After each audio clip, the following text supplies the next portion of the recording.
Yeah, you sure? Okay, amazing. Well, this is At the Av Sessions. I'm Emma, and I'm here with Milly Upton. Hello. Hello. How you doing? Yeah, really good, thank you. Good, good. The music sounds amazing, by the way. Thank you. Thank you, yeah. It was good I don't normally play without my band, like, at all these days, so really? it's like quite different doing it on your own, but it was nice, actually, yeah. Okay, we'll talk about a little bit of that later. But how did you get into music in the first place? I've always sung. My mum's a music teacher, my dad's always been in one band or another, and my brother plays bass and my sister plays various things. So you come from a family of musicians? Yeah, and but I was initially, like, I've always done theatre, more like musical theatre type thing, and then a few years ago I graduated from like doing musical theatre, and I got a throat problem, so I had to have operations on my throat, and then it means that you can't sort of speak for 6 months and you can't sing for like a year. And so I learned the guitar while I couldn't speak, and then it actually came back afterwards, and then I just decided that I preferred this anyway. Cool. So, coming from a family of musicians, do you feel like there was a lot of pressure? What would have happened if you would have gone, actually, I want to, I don't know, do something really random that wasn't to do with music? No, I think that, like, anyone who's in music, especially, always like encourages their children to do something different, because it is really hard.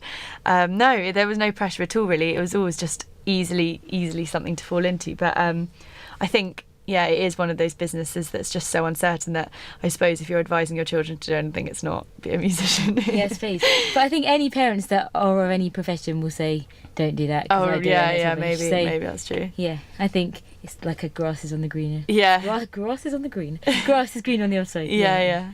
So, yeah. But what about songwriting and things? Did that come quite early on, or after you started playing guitar, or what? I think I probably did like poems and things before the guitar, and then when I first picked up the guitar I started writing straight away.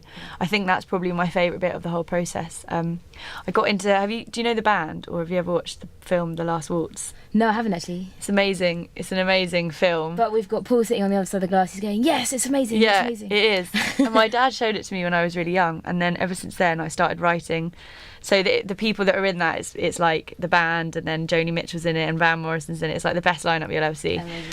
And I started writing a bit after that, just about stupid things like, you know, chocolate and jobs or whatever you write about when you're 14. And then after that, yeah, just been doing it ever since. Well, talk us through a little bit the writing process. So what happens? Do you just kind of come into the room and start picking up the guitar and think, well, I'm going to write a song today? Or is it something that comes together a little bit more gradually? Sometimes it's really different every time. Like, sometimes you're sitting on a bus and someone will say something like a little phrase, and you're like, that is a song, that's a song there, and it comes into your brain. And equally, like, sometimes I've got a lot of songs where I've written a good chorus, but you can't quite get the verse, and sometimes they all flow out at once. But for me personally, I love it when you can get like lyrics that are interesting, not necessarily even a story that's interesting, but I love when lyrics create like an image in your mind, or I like them if they're what's that thing called where you alliteration, and I love the way they sound in songs. I think that older music that I listen mostly to, I suppose, from like the 60s and 70s, it's less sort of like I mean, it's more sort of about stories and about people and characters, whereas these days I think a lot of artists can do whole albums about like a breakup or something like that, which is still great, but that's my influences mainly come from like the older musicians. Off the back of that, who are your influences? Joni Mitchell, and I've always sort of loved her. She's brilliant, and I love Rickie Lee Jones as well. Yeah. She's just like because it's so important, I think, when you're a girl in this industry to be like a bit of a lad, really.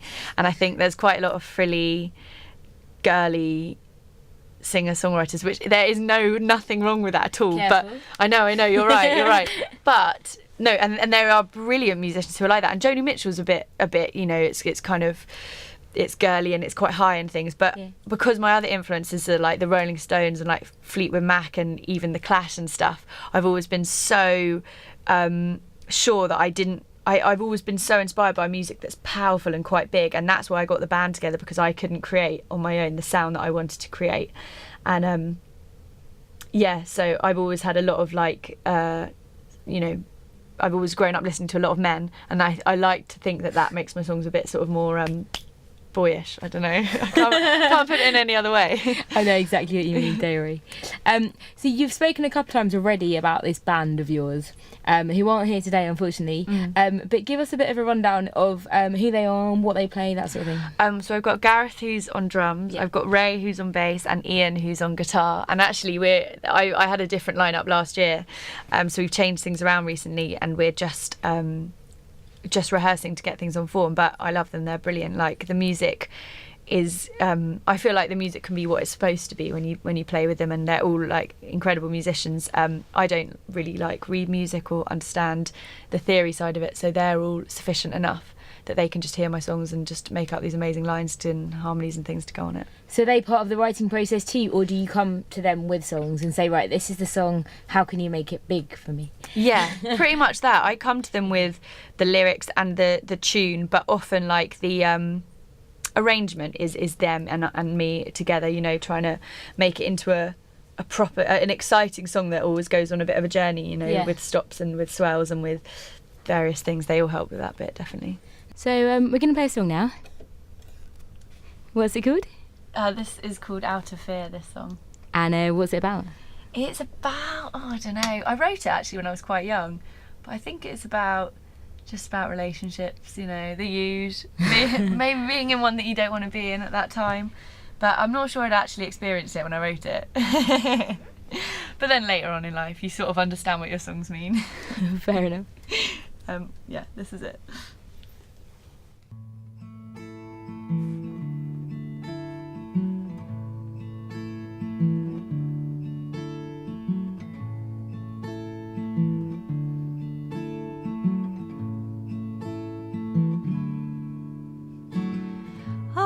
Pieces that you took from me, you took them slowly, thought I wouldn't see. They don't mean anything we've fallen into. He told me words are guiding me and they're steering clear of you. Oh, take what you find left of me, 'cause I gave myself mistakenly, and you think hesitation brought me here, but I'm only here out of fear. I'm only here out of fear.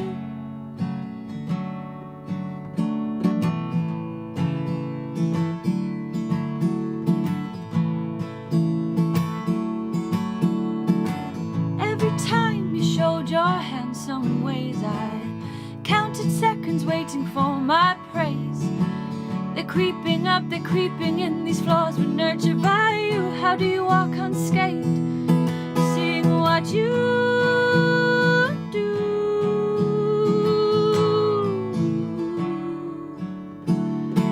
Take what you find left of me, 'cause I gave myself mistakenly, and you think hesitation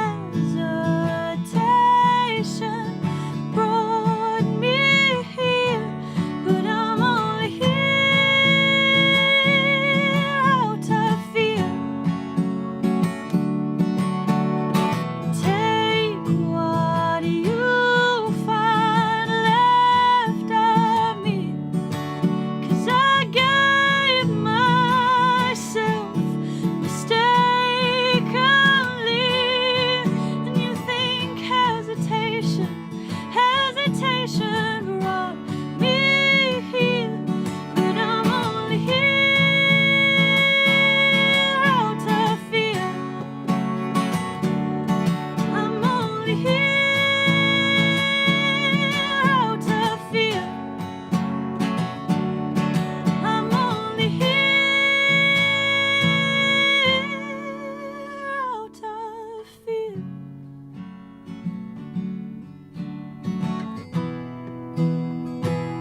what you do.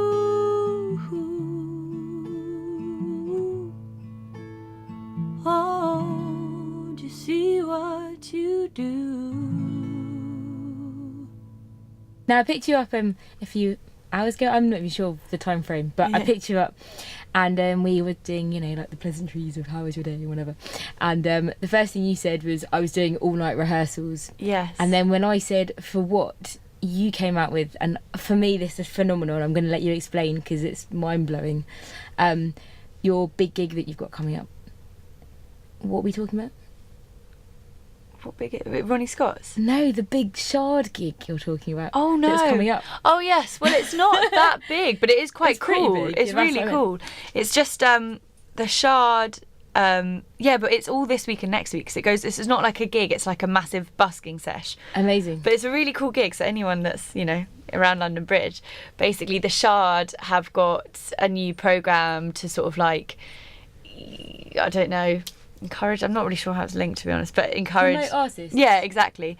And so we are playing there like most evenings and most mornings as well, to all the commuters, and it's actually really good fun. It's a good way to rehearse your band because they get so tight. If you're just like playing your songs for an hour in the morning and an hour in the evening, they're getting really on form. So yeah, we're rehearsing for all that kind of stuff, which is really good. And if anyone's around, then come and watch us. You've downplayed that so much. If that was me, I'd be like so excited, jumping up and down. Yeah. No, yeah, it has been really fun. It's been really fun. Cool. So you also before that mentioned briefly Ronnie Scott's. Yeah. This leads me on to another question I was going to ask you. And obviously Ronnie Scott's is quite a well-known venue. In fact, it's probably well-known all around the world. When you went there to play, did you find that there was immense pressure to all it was lived up to? We've actually played there twice now, and we're going back later in the year. And the first time we played there by accident, because someone that had booked us for a gig suddenly we couldn't play that gig, so he was like, oh, don't worry, my friend's running this one at Ronnie Scott's, you can just jump on that. I was like, all right, cool. So that one there was no time for pressure or anything. And this next one, I think that the most recent one we played was fantastic. Like, I think primarily the standard of musicians is massively high. All the bands we played with, it was quite like a range of genres, but like they were all brilliant. And the place is great, and also it just packs itself out. It was completely sold out, and there were a few of my friends that couldn't get in, and I think that's just because people just know Ronnie Scott's, and so you can just get a crowd along. The standard of musicians. Yeah, is gonna be exactly. amazing. Yeah, so it was great fun, and we're really looking forward to playing there again later in the year. Any other gig highlights in the last few weeks or months? We have done. Well, we've been in a bit of a like Christmas siesta type thing to try and write and just focus and practice the band, so that when we go out this spring that we're really on form. But we played at Cadogan Hall, which was amazing. Where's that? That's in Chelsea. It's just by Sloane Square, and it was our biggest gig. It holds like I think it holds like 1,000 people, and the place was quite full. It was basically full, actually. In fact, I think it was full. And so that was amazing, because even if you play a packed out venue like Ronnie Scott's, it's really only 100, 200 people, if that, and which is always really great. But this was the first time we've played to a proper full audience in the theatre like that, and it was amazing. It was really amazing. Do you ever get stage fright still? I don't, and having the band helped that, because you can just joke around with them beforehand. I get nervous, but I always find that I can make my nerves make it better, because again, I've always had this thing watching amazing frontmen where I just love to to move, and I love to show the audience how much you're enjoying it, and for some reason nerves really help that. Like, nerves just like come spilling out of you in the form of energy, and so you end up doing weird things on stage and weird kind of dancing things and shouting things, but I always think that adds to it, because they can get what you're feeling, type thing. Do you have any rituals that you have to do before you go on stage? Not really. Maybe a gin. Fair enough. But no, apart from that, I don't. I always try and make sure my guitar's in tune. Pretty standard. But yeah, that's it. If we were to pick up an MP3 player of yours, or see a CD collection or whatever, what would we find? At the moment, you'd find AM, Arctic Monkeys. I can't stop listening to it. Yeah. So good, yeah. I'm completely in love with Alex Turner. Oh. I don't think there's many like proper rock and roll bands out there at the moment. I think they're pretty close. They're the closest thing we've got. So a lot of that. Did you see them at the Brits? Well, I watched the speech, the yeah, legendary I speech. loved the speech. Did you hate it? I thought it was quite cringeworthy. Yeah, I know. Everyone did. Everyone thought it was rubbish. I just loved him. I don't know why. I think that he can do no wrong in my eyes, but it probably was pretty pretentious. Isn't there a phrase, love is blind? Yeah, exactly. There you go. Love is blind. So I'm listening to a lot of them. I'm listening to those of Tom Waits at the moment, randomly as well. I don't know Tom Waits. What's he like? He is... So Ricky Lee Jones, who I love, he went out with her for a while. He's crazy. He's got this voice which sounds like the devil. Okay. The devil, if the devil had a voice, it would be that. And he writes lyrics that are sometimes like, he has this song called Kentucky Avenue, and if anyone's listening and knows Tom Waits, then Google this song, because his lyrics are like heartbreaking and completely beautiful, but when it's sung with such a like growl, which is how he sings, it creates this amazing like juxtaposition in the music, and it's so beautiful, but it's so ugly at the same time, and it's just he's a great person. Just lyrically, he's someone to just listen to for hours, because he's a genius. And then I've been listening to that girl Bird. Are you allowed to do people you don't really like as well? Yeah. I've been listening to that girl Birdie It's quite a not lot. allowed, it's free to do whatever you like. Well, because I do always listen to people that I don't necessarily like their music as well, and I listen to them quite a lot, because I always try to work out what it is I don't like, so I can not do it, if you know what I mean, or what it is I think they could make it better, so I can, because I find that just as helpful. Like a learning experience. Exactly, yeah. So I've listened to the girl Birdie. Have you listened to her much? Her quite a lot, because I had like rave reviews about her album and I didn't like it, so I listened to it and tried to work out why I didn't like it. So you won't find Birdie in your collection? You would, but okay. You'd find it in there with like a cross on it. No. You've kind of painted a picture like you're some sort of examiner. I know, that's horrible. It's horrible. No, not at all. Like, I think music's free expression. Yeah, Everyone's going to have an opinion one way or another on it. So that's what makes it so cool. So let's play a second track then. Okay, cool. What's this one called? This is actually, it's called If You've Got to Go. It's a Bob Dylan song, but I hadn't heard it until quite recently, and it's a rare moment where Bob Dylan's a little bit funny, so I thought I would cover it. It's a nice song. Cool.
Spend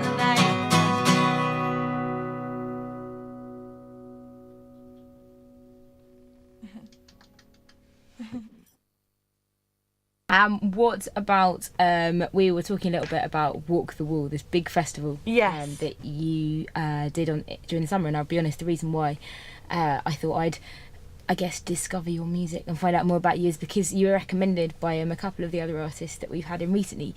Do you find that you start to meet the same people along the same circuit over and over again, or not really? Is that just a coincidence? You do.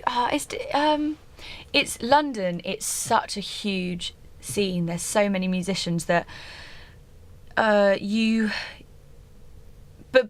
amongst that, yes, you do meet a lot of the same faces, and that's why it's been since doing this sort of music, because London can be such a big and lonely place. It really can, and like when you're part of this group that all gig and all jam together and people you meet, like I think that gigs, you can talk to anyone really at a gig because you can just discuss the music and it's never you will have something in common. So you do start to meet the same sort of people, especially when you're a certain type of music. You know, like I get booked alongside acts that are pretty similar to me, and then you it's great because you can like meet up and jam with them, or you meet friends of theirs, or all sorts of things. Or you share drummers. Or you share drummers. That is a very useful, share. Yeah. So you do start to see the same sort of faces. Cool. And is that a good thing? Yeah, very good thing. Very good thing. It's great to support, like, because I think the two other guys that you had in here as well, I think they're brilliant. That was Jessica Mary York and Mahoney in the Moment. Yeah, and they're there's so much undiscovered music in London which you could still go and watch for free, which is people like them and people like us and stuff. And I think that it's still it's a great stage where you can go and watch brilliant music for nothing, and in cool places like that. Awesome. Well, just got a couple more questions actually. Yeah, cool. I was going to say that's it, but then I was like, no, hang on a minute. One of the tunes that you've done for us this afternoon was a great cover of Bob Dylan.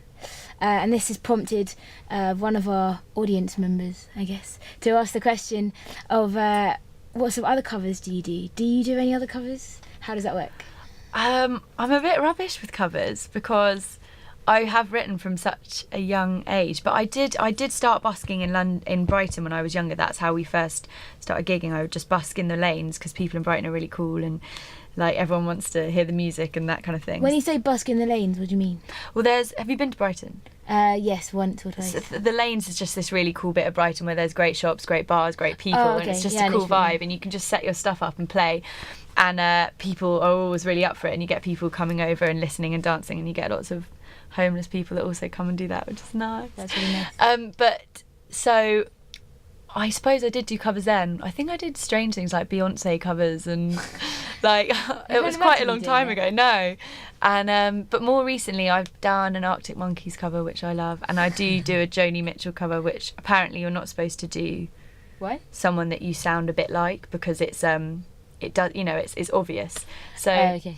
Covers is something I need to work on because I don't have many good ones. That wasn't supposed to put you out, by the way. Yeah, no, not at all. But it's something I've been thinking about recently. Oh, okay. Fair enough. And the other thing is if people have liked what they heard today, which I hope they do because I did, where can they go and find out more about you? We've got a website which is millyupton.com, and the usual things like Facebook, which is Milly Upton Music, and Twitter, which is Milly Upton Music. Everything's on there really, and it's kind of a mishmash of videos and song links and gig dates and everything. So check it out. Awesome. So thank you very much. Thank you very much for having me.